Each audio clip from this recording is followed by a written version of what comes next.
जय जय शंकर हर हर शंकर जय जय शंकर हर हर शंकर जय जय शंकर हर हर शंकर जय जय शंकर हर சமூக தனி வாழ்க்கை நெறிகள் தெய்வத்தின் குரல் 3ஆம் பாகம் பரோபகாரம் ஆச்சாரத்தை காக்க உதவி.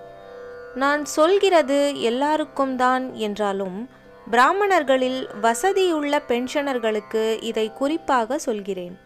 மற்ற சமூகங்களில் நிராதரவான இளைஞர்களை ஆதரிக்க அந்தந்த சமூகத்தில் வசதியுள்ளவர்கள் நிரம்ப ஏற்பாடுகள் செய்திருக்கிறார்கள். பிராமணர்களுக்குத்தான் அந்த ஸ்பிரிட் இல்லை.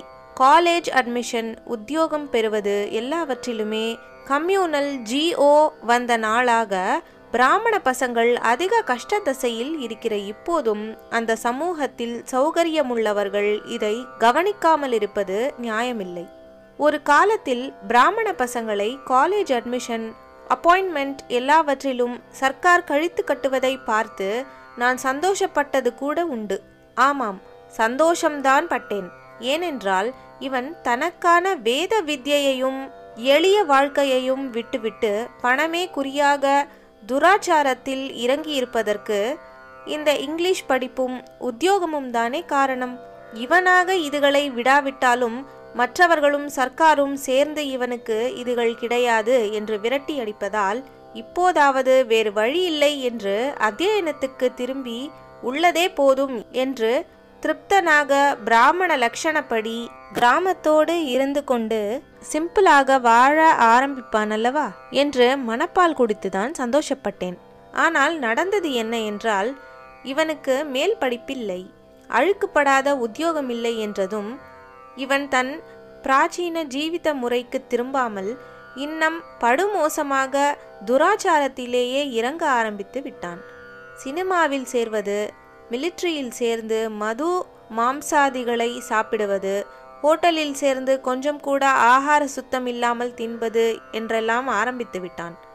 இதை பார்த்த பின்தான் எனக்கு இதைவிட இவனை வேறு விதத்தில் இங்கிலீஷ் படிப்பும் லௌகீகமான தொழிலும் பெரும்படி பண்ணிவிட்டு அதோடு கூடத்தான் முடிந்த மட்டும் பிராமண தர்மங்களை அனுஷ்டிக்க செய்ய வேண்டும் என்று தோன்றியிருக்கிறது. இதில்தான் பென்ஷனர்களின் சகாயத்தை கேட்கிறேன். முதலில் பிராமணன் தலையில் கை வைத்தது பரவி பரவி இப்போது ஃபார்வர்ட் கம்யூனிட்டிஸ் என்று பெயர் வைக்கப்பட்ட செட்டிமார், முதலியார், பிள்ளைமார் என்று ஒவ்வொரு சமூகமாக காலேஜ் அட்மிஷன், சர்க்கார் உத்தியோகம் எல்லாவற்றிலும் பின்னால் தள்ளப்படுவதில் முடிந்திருக்கிறபடியால் இவர்கள் எல்லாரும் எதிர்கால தலைமுறைகள் விஷயத்தில் விழிப்போடு ஏற்பாடு செய்ய வேண்டும். பின்தங்கிய வகுப்பினர் என்பவர்களுக்கும் நம்மாலான சகல உபகாரமும் செய்யத்தான் வேண்டும். பரோபகாரத்தில் மேல் ஜாதி கீழ் ஜாதி என்கிற எண்ணமே தப்பு என்பதுதான் நம் மோட்டோவாக, லட்சிய வாசகமாக இருக்க வேண்டுமாயினும் இந்த படிப்பு, உத்தியோகம் ஆகிய விஷயங்களில் சில வகுப்பாருக்கு உரியதையும் புறக்கணித்து சர்க்காரே பிற்பட்ட வகுப்பாருக்கு அதிகப்படி சலுகை காட்டுவதால் தான் இந்த விஷயத்தில் மட்டும் நான் கொஞ்சம் கம்யூனல் பேசிஸில், வகுப்பு அடிப்படையில் பேசியாக வேண்டியிருக்கிறது. டிப்ரெஸ்ட் என்று சொல்கிறார்களே, அந்த தாழ்த்தப்பட்டவர்களை நியாயமாக முன்னேற்றுவதை நான் ஆக்ஷேபிக்கவில்லை. ஆனால் இப்படி சொல்லிக்கொண்டு செய்கிற காரியங்கள் மற்றவர்களை டிப்ரெஸ் பண்ணி தாழ்த்தி வைப்பதாக ஆகிறபோது இவர்கள் தாங்களாகவே மேலே எழும்புவதற்கு முயற்சி பண்ண வேண்டும் என்கிறேன். இந்த இனத்தில் மட்டும் தங்கள் வகுப்புக்கு தனியாக உபகாரம் பண்ணிக்கொள்ள வேண்டும் என்கிறேன்.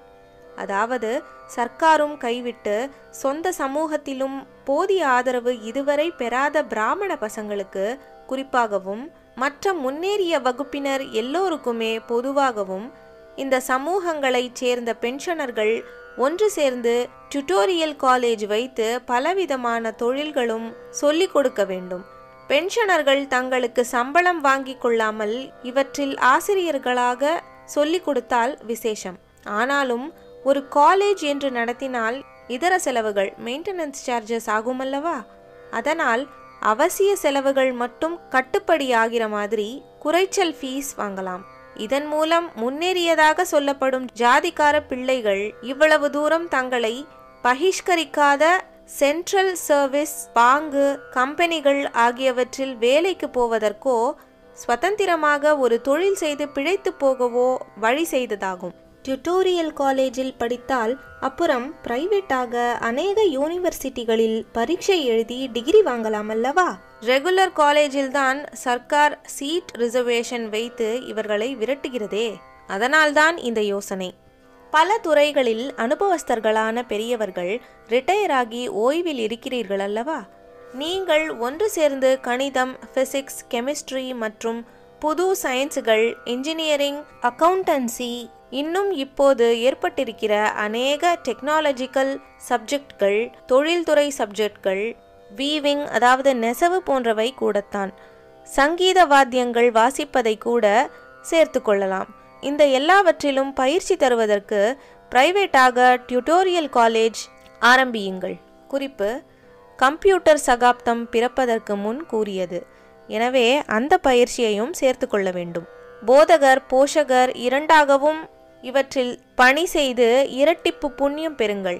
கற்ற வித்யையை, உங்களுக்கு இத்தனை நாள் சம்பாத்தியமும் இப்போது பென்ஷனும் வாங்கி கொடுக்கிற வித்யையை தினம் 1 மணி 2 மணி பிறருக்கு உபகாரமாக சொல்லித்தரக்கூடாதா? இதனால் ஒரு பெரிய சமூக பிரச்சனை தீரவும் உதவி செய்ததாகிறது. வெறுமனே தொழிலுக்கான படிப்பாக மாத்திரமில்லாமல் இந்த டியூட்டோரியல் காலேஜ்களில் அவரவர் குலாச்சார முறைப்படி கொஞ்சம் சமய கல்வியும் அனுஷ்டான போதனையும் கூட கொடுக்கலாம். இந்த சமய கல்வி போதனையில் பிற்பட்ட வகுப்புக்காரர்களுக்கும் முன்னேறிய வகுப்புக்காரர்கள் ஏற்பாடு செய்து தர வேண்டும். சர்க்காரின் ஏற்பாட்டில் அவர்களுக்கு தெய்வ பக்தி உண்டாக்க எதுவுமில்லை. அது மட்டும் இல்லாமல் அவர்களுக்காக போராடுவதாக சொல்லிக் கொள்கிற நாஸ்திக கட்சிகளின் வலையிலும் அவர்கள் விழப்பார்க்கிறார்கள். இதே சமயத்தில் அவர்களை படிப்பு, பதவி இவற்றிலும் தூக்கிவிட்டு உரிமை, ஸ்ட்ரைக், ஒத்துழையாமை என்றெல்லாம் வேறு சொல்லிக் கொடுப்பதால் தலைமுறையாக அவர்களுக்கு வந்திருக்கிற சுவாவமான பக்தியும் அடக்க பண்பும் மறைந்து போய் அவர்கள் தறி கெட்டு போகும்படியான நிலை உண்டாயிருக்கிறது. ஆனபடியால் அவர்களையும் தெய்வத்தின் பக்கம் திருப்ப வேண்டிய கடமை ஜன சமுதாயம் முழுவதற்குமே இருக்கிறது. அது ஒரு பக்கம் இருக்கட்டும். இங்கே என்ன சொன்னேன் என்றால், சம வாய்ப்பு இழந்து விட்டவர்களுக்காக வைக்கிற டியூட்டோரியல் காலேஜ்களில் அவரவர் குலாச்சாரப்படி சமய கல்வி அனுஷ்டானங்களையும் போதிக்கலாம் என்பது.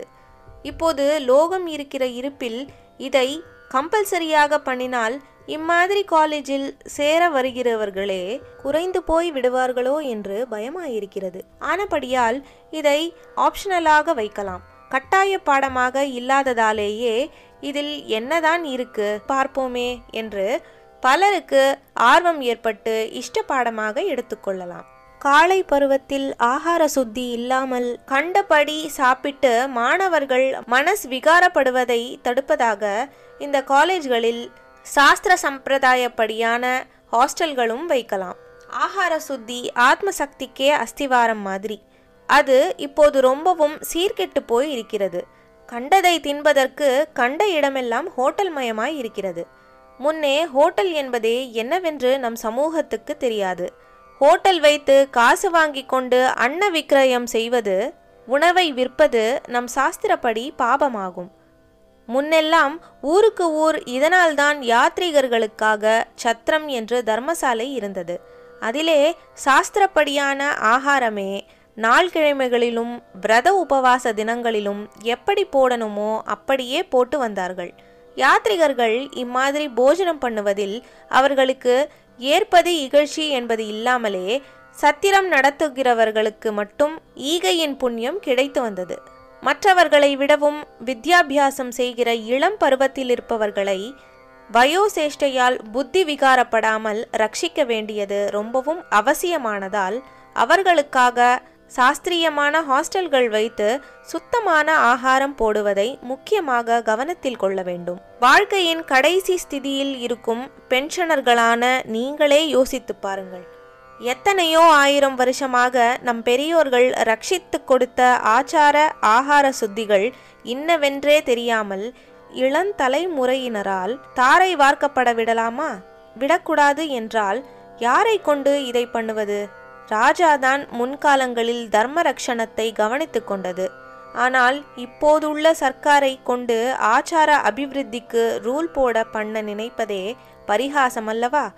நேராக இந்த ஆச்சாரங்களை தாங்களே நாசம் பண்ணுவதோ அல்லது பிறர் நாசம் பண்ணும் போதாவது ஆஹா என்று வேடிக்கை பார்த்து கொண்டு இருப்பதோதான் நம் தேசத்தில் முற்போக்குக்காரர்களின் கொள்கையாக இருக்கிறது.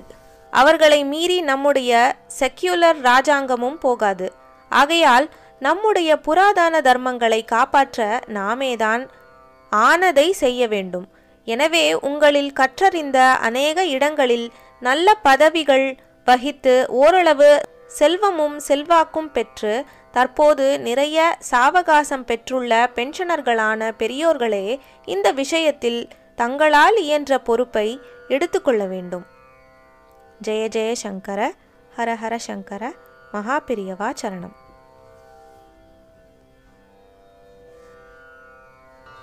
जय जय शंकर हर हर शंकर, जय जय शंकर हर हर शंकर, जय जय शंकर हर हर शंकर.